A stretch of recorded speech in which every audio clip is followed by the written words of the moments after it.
yesterday is history. Tomorrow is a mystery, but today is a gift. It is not our abilities that show what we truly are. It is our choices. Hello and welcome to Jen Taylor Rerouting, where being rude is never acceptable, but sarcasm is welcome and swearing isn't always a bad option. Let's get started. Today I'd like to welcome with me on Mom's Running It, Meli Anna, and I'm only pronouncing her name correctly because I have a daughter named Brianna and everyone says it wrong, so I made sure. Meli Anna, thank you for being on today. How are you? Thank you very much for inviting me. I'm doing very well. Okay, so everyone notices right away you have an accent. So tell us where you're from and a little bit about growing up. Yeah, so I have some Greek and Canadian heritage, and but now I'm speaking English, like you say, but I haven't get rid of the whole accent. You like the accent. Thank you. So, but mainly I grew up in Canada in the French part, which is called Quebec. So that's where the other twist on the accent came from. I can hear it. I'm from Vermont, so we used to go to Quebec. Oh, I see. And you guys didn't like us because we didn't speak French. Yes. Quebec is a minority, so they're really in the fear of getting invaded in a way. So to defend their language, it's very important to speak French. Okay, so you grew up there in Canada and Quebec, and you were speaking French, clearly. Yes. What about Greek? Yes, I learned Greek too, but later on in life. Wow. So you speak 3 languages? Yes. All right, I can barely do 1, so that's great. Yeah. And how was your being raised in Quebec? Tell me a little bit about that. Well, it was a strange childhood for me all the time, always, because the family I came from were people with addiction and emotional disorder. So that includes my mother and my 2 older brother. So similar to my upbringing. Yeah, so I mean, everything that was going on in the house was always a huge drama. Right, okay. And nothing was really real. I mean, nothing was really wrong. We had bread on the table and my parents were working and everybody was in school, but the background was always a huge drama. How did you escape that? Luckily, somehow I always thought that I didn't really fit in that family. But somehow, I was here and that was it. But I used to have my dream at night, which was really my escape. Like I just couldn't wait to sleep when I was a child or when I was young. I would sleep, I would do afternoon naps, I would sleep long hours. Sleeping was really my escape. And even if I wasn't sleeping, I would keep on daydreaming constantly. They were creating their scenario, I was creating mine in my head. So that was your coping. That's how you dealt with what was going on in the house. Yeah. And so what were your dreams? They were really vivid dreams. They were really alive, like really alive. And it was like almost like a second life. I remember I have some that are specific that are like, let's say, a series of dreams. Some, for example, are me flying, which it had an evolution in the dream on how I could fly and how I could learn to fly. And this was a really real experience. And I still believe right now, even now, that, like we can't fly somehow. I think we should be able to. Yeah. So then when you turned 18, which is when most of us are excited, we're adults, we can leave home, go to college. So you had these dreams and they kind of kept you going through that dysfunction. Then what did you do when you were 18? You kind of had an exciting journey. Yeah, I just decided to leave. I just decided, well, I'm not having any support here anyway, and I'm caught in other people's drama, which are really difficult, emotional, violent, and destructive. And I said, you know, like, that's it. I got my 18 years old ticket. I'm gone. And I just left, you know, and the first way I left, it was within the country, but I went to British Columbia and Alberta. And then that's how I started learning my English. And because it was within the country, I could still work. You know, I was Canadian, right? Not just Quebecois. So that's how I kind of start my journey out. And I spend a lot of time there just by myself. And then I connect with nature a lot too. That was a big thing for me because I was raised in a city in a building apartment with no nature around. So for me to go in British Columbia and Alberta and have that nature, that access to nature was a really big thing. And I literally fell in love with nature too. Like it became a love story, and I plant trees for many years too, for many summer. I must have planted at least 20,000 trees in my life. Yeah. Wow. So I've been to Quebec because I grew up in New England. And then I traveled through all of British Columbia on my way to move to Alaska, and they couldn't be more different. Yeah. British Columbia, East and West Canada are completely different. So completely, yeah. I love British Columbia. Yeah. So that was really healing for me, though, that part where I was really connected with nature. That was really, really healing for me. And this is something I will, later on in life, I wasn't in access again with nature. And then I realized, you know, like that symbiotic there, I need it. I agree. I can hear your little one in the background. You have 3 children now. Yes. How old are they? Well, I have 2 years old, a 4 years old, and an 8 years old. That's how it happens. Yes. So you lived there and you went through a lot of self-discovery and you had that freedom. You learned English, which is amazing. And then you sort of at some point told me that you didn't want to repeat that unhealthy pattern from growing up. Yes. So tell me a little bit about that. Well, after that tree planting scenario, let's say, or those years of my life where I was keep on daydreaming. Well, actually, when you plant tree, you can have a beautiful conversation with yourself, and you connected with nature, and you can still daydreaming and all that. And I mean, that's what I was doing all day long since I was really a young person. Is just having that dialogue with myself, talking about things, or talking with God, who knows really, you know.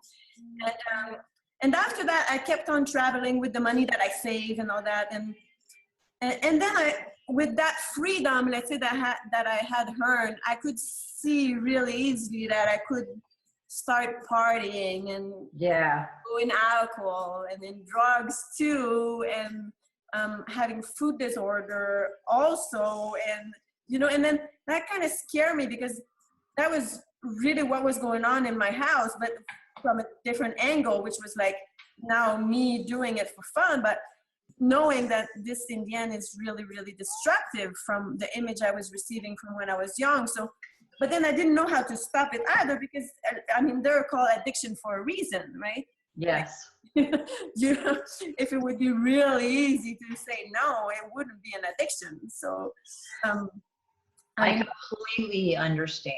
That was a lot about my upbringing. I didn't even try to drink in college, or I didn't even try drugs. I was so terrified of becoming like my parents that I didn't even ever, I was too afraid. People think, oh, you're so strong. I wasn't strong, I was scared. But becoming like that, so you find what works for you. So then, through all that and through nature, now also you talked to me a little bit about religion, and you brought up God earlier. And I remember being a little child in that dysfunction, and just faith was inside me, and it can be God or karma or a higher power. It doesn't matter what that higher power is. It was just part of me, that faith. And the way you describe it is very similar to that. Is that kind of how you felt? Yeah, it's really, it's a real presence. You just know that there's something else out there. There's no doubt about that. There's no doubt. It's just, it's a knowing that that keeps you going. Like it's like breathing to me. It's just, it's part of me without me trying to make it part of me. Yeah. But you didn't go to churches or like typical institutions, like just going to church. Actually, I was extremely attracted to Jesus Christ. Okay. Every time I would ask a question about him, the answer was just so disheartening to me. Like, no, that's not what I need. Right. So did you, now you, I might, this is Russian and I might pronounce it incorrectly, but Gurdjieff? Yes. Did I pronounce it correctly? Yes. Wow, I'm doing well today. Did you meet your husband first, or were you introduced to the Gurdjieff method first? Which happened first? No, like first I met my husband. One thing that saved me through my childhood was really that presence of God and all that. But one thing that was really painful after that through my life was that feeling of being alone too. And I was craving for get connected to someone, you know, like just like share things and be understood and being loved and love someone. And I mean, I really, inside of me, I really pray for that a lot. I mean, it became something really important to me. And in dreams and all that, I started seeing things because it was really intense. It was like really like a high prayer, like a demanding, you know, like I need this, you know, I need this help here. And I met my husband in the middle of New York City in Manhattan, in 10th Avenue, in a crowd of people. And I mean, when we just saw each other, we saw each other's eyes. We just knew it. That was it. There was nothing else to be said, you know. We just started. Wow. Yeah, it was even more magical than I can really say, because then it has a lot of background to it. But I mean, it was it. Like again, that knowing that, you know, this man is in your path and it's for you, and this is your gift. After all that hardship, this is your gift. You will really be able to really connect with someone, and this is what I wanted, you know. And that was your demand. You said your demand, but yeah, you'd gone through some fire to get there. So you met Alex. I had no idea it was New York and Manhattan. I didn't expect that at all. So how did you get to know each other? Were you living there? Where's he from? I was just passing by for a month there. And so we had basically like a month to really talk and share. And but the words are one thing, you know, they were really connecting us, but the connection was really, the feelings too were really real. And I mean, I share my entire life with him. He shared his entire life with me in no time, you know, like we just share everything. We didn't have nothing to hide. I was craving for sharing everything. So I mean, I just share everything.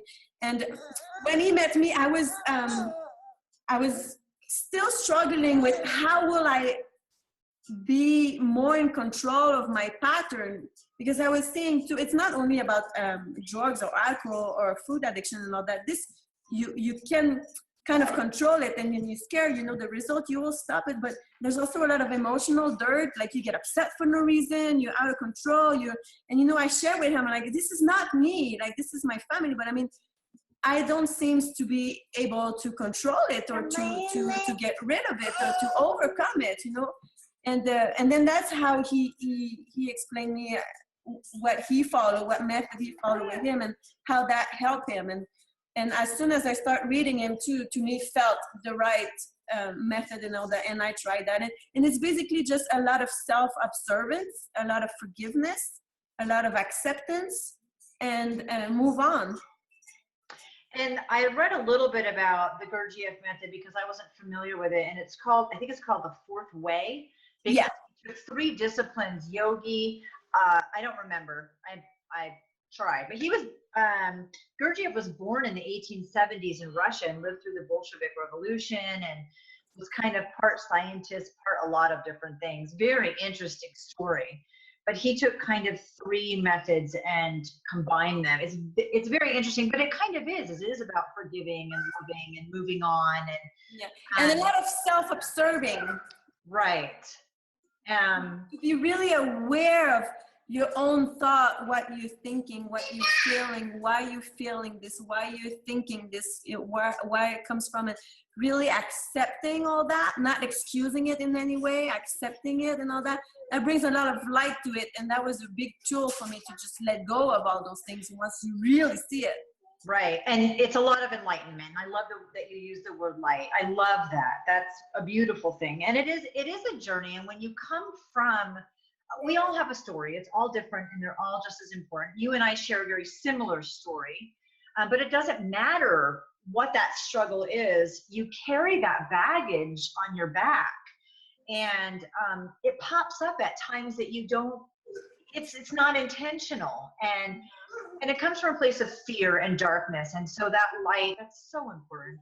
It's a beautiful thought. So how long ago did you meet Alex? 10 years ago, to make a round number. Okay, about 10 years ago. Now, I looked this up because I thought it's been 2 years. You contacted me over 4 years ago. And yeah. I was like, oh my gosh, has it been over 4 years already? Yeah. How did you find me? I'm always on the outlook for bloggers and fun motivator and like motivational person that put things out there and that combines it with fitness. Because like you talk about tools too, and tools that I use to maintain myself afloat or happy, or is exercising. I mean, this is a real thing too. I mean, exercising is really, really important. I mean, it makes the whole energy move around and not be stagnant, and gives a lot of confidence too. And I have a chance to run in nature. I do trail running, so I mean that combines everything too. And but that's Alex and I, we always saw running as a meditative sport. Absolutely. Because, it's not so much engaging in your thought. It's just like more of an automatic pilot in your body. And then that leaves your mind really free, thinking above what your body is doing. And in the meantime, your body is really getting all those adrenalines and all those. So it's really, to us, is a special sport, I agree. And that's, I always wanted something that was physical. And I've done lots of different physical activities, but running I like the most, because you're right. You're on autopilot and your body's getting what it needs, and you do. It helps everything flow. I don't even realize that I feel blocked until I run and it starts to go away. And I think, wow, I really needed that. So you contacted me because you guys have this amazing company. It's called runningonthewall.com. Yes. And I was so excited because I actually had all of my race medals in a drawer, in a box. They were everywhere in my house. They were just shoved in drawers. And it's a plaque on the wall that hangs your medals. Yeah. And so I remember you said, pick one out and do a review. And I was looking on the site and I said, do you have a way to customize it? Because my favorite saying is, she believed she could, so she did, which must have resonated with you, even though I didn't. And you said, I don't have a way to customize it. And then you said, you know what? We figured it out. And now you offer that one. It's on the website. Yes. Yes. So I have mine, and it's very popular too. Yeah. Well, I'm smart and you're smart, so together. But yeah, it is all over the web. There's a lot of things about that now. Yeah, well, the word believe, I have a tattoo that says believe, because I think we need to believe in a lot of things, that higher power, that light in ourselves, in being confident in our ability to accomplish things. And so you made that for me, and I did the blog, and I've stalked you ever since. And I realized that you two live in Sedona, Arizona.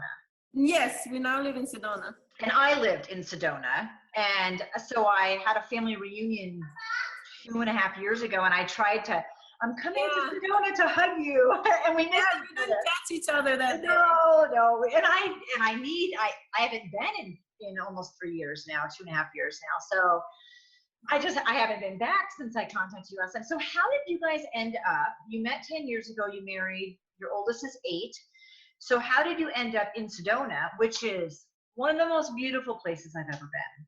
Yeah, because we were originally, like I say, in Manhattan, in New York City, and well, one week we went for just a little trip, and we decided we wanted to go to Sedona.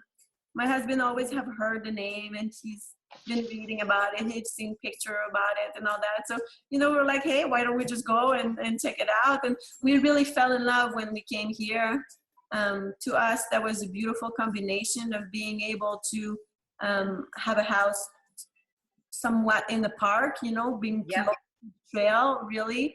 And and the weather is wonderful. We wanted to get rid of the winters too. And it was just really attractive place. And they had a really good school, affordable good school for her little girl. So we say, hey, let's just go. The business was online only. We never opened any stores or anything like that. So, right. So when did you open the business? When did Running on the Wall become a business? Yeah, I think that was 2010. Okay. I remember well, yeah. And Sedona it's beautiful, and you can live anywhere with an online business. So in Sedona, you go up the switchbacks up the Oak Creek Canyon to Flagstaff. Yeah. And when I lived there, when you're heading up to Flagstaff on the right, there's a place called the Rainbow Trout and Trailer Park. Yes. I lived there. Oh, wow. 25 years ago, yeah. So how did you get the business to grow? You guys work together. This is your only, is Running on the Wall the only job for both of you? Yes, we're both in it 100%, and it is our own job, and we're constantly trying to make it better and better. And it was, when we first started it, like I said, when it was in 2010, this was actually my husband who asked me, I have all those medals in my drawers, and I have all those raised bib in my shoebox, and maybe you could find a way for me to hang them on the wall in a beautiful way or something like that. And then I just went along with it, and we created our product like this together. And it was something that was not on the market at all. So it was a little bit easy for us to present ourselves out there because it was so new. And we started really small and mouth to mouth, and people really liked it, the product, and it grew up naturally and beautifully. And I think it was within the first year or the first 2 years, Runner's World saw the idea and liked it, especially there was a raised bib. I remember that the raised bib display that they put online in their Runner's World magazine thing, and that really did give us the boost to be known. I thought it was me 4 years ago blogging about it. That really launched you. Yeah, but then that was part of how we grow too. Thousands of bloggers like you we work with, and we contacted, and we offer the product to see what they think about. And our product has changed a lot. A lot. Oh my gosh, because I still follow you. I still post. Yeah. It's the only one that I have to hang medals. And I went online before we talked, and I thought, holy cow, even I check pretty regularly. You guys have completely changed. Yeah. There's a lot more, and it's such a great product too. So a nice boom too was when my husband really wanted to officially show our love for God, and we put the Bible verse up in the store. And we had a great reaction with that. And it's Ephesians, right? That you put on there. I'm trying to remember. Oh, we have a lot now. Biblical verse and all that, and people really do like them a lot. Yeah. It's one of our good sellers. Yeah. Yeah. Well, love mine. It's one of my favorite things. And when I contact you, I'm like, do you remember me? So in getting through everything, what do you think are the biggest things that helped you and still help you? Nature is one you talked about, and your innate faith. Would you call it that? Yeah, I would say my husband first. Your husband, your relationship with him. Yeah. My faith, my connection with nature and running are really, I think, what settle me down and what gets me through the day to be a giving mother, you know, because it's not easy to be a mommy. No, it's not easy to be a mommy. That is true. And then what advice would you pass on to someone who is struggling? Don't be afraid to do the cleanup. That's lovely. That's great. What about starting your own business? Any advice to people who are starting their own business? I think, I don't know if I would say start your own business. I would say start anything that you do have in your heart. Because whatever is behind that there will have such a great power that it will work no matter what. That is awesome. And you know, like really when we started that business, we didn't think much of it. We didn't thought it would actually support us financially. We didn't start it like that. We just started like, we loved the product. It was a product that we made, both of us together. We like it. We thought, hey, maybe there is other runner that will like it. Maybe other runner will laugh at us because, you know, it's homemade or something. But we just really love it. And we kept on putting more love in it through our faith and through everything. And it just worked, you know, but this is, I think I would say that to everybody. Whatever is behind your heart, whatever you always kind of wanted to do, just do it. I love it. Meli Anna, I'm so excited that we talked today. It's been really fun. And I appreciate you being willing to be on the podcast. It was exactly what I was looking for. And I will send you your links and all the information, and I will post everything about the business and a picture of mine, because mine is still the best. Mine running on the wall is the best one. I still believe that. I really appreciate you. Tell Alex and the kids I say hello. Yes, I will. Thank you so much for listening in to Jen Taylor Rerouting. Like, share, and of course comment. I welcome input with attitude. Get a copy of my book on Amazon, Hello, My Name is Warrior Princess, or check out my website, jentaylor.net. And if you still want more, sign up for one of my coaching packages.